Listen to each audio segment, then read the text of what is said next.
Welcome to Man Does Tech, where I solve the problems you didn't even know you had. In this video, I will explain how to make tiramisu without raw eggs.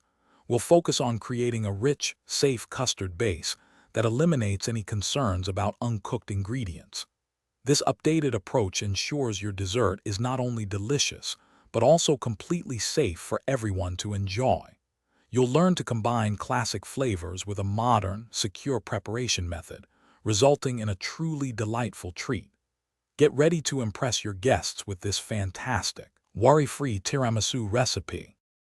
The heart of our safe tiramisu is the cooked egg custard. Begin by whisking 6 egg yolks with 1/2 cup of granulated sugar in a heat-proof bowl set over a pot of simmering water. Continuously whisk until the mixture thickens and reaches a temperature of 160 degrees Fahrenheit.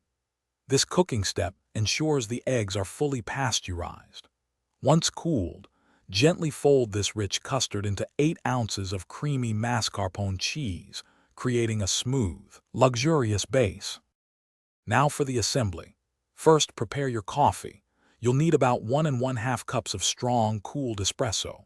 Quickly dip each ladyfinger into the espresso, ensuring they are moistened but not soggy.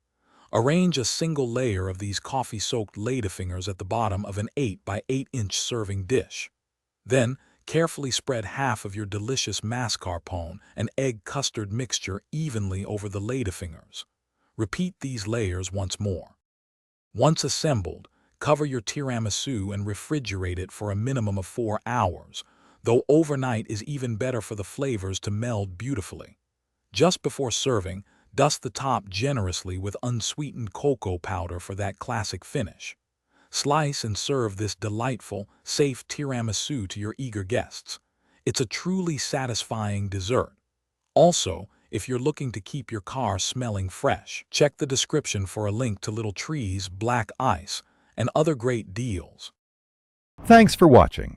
If you found this helpful, don't forget to like and subscribe.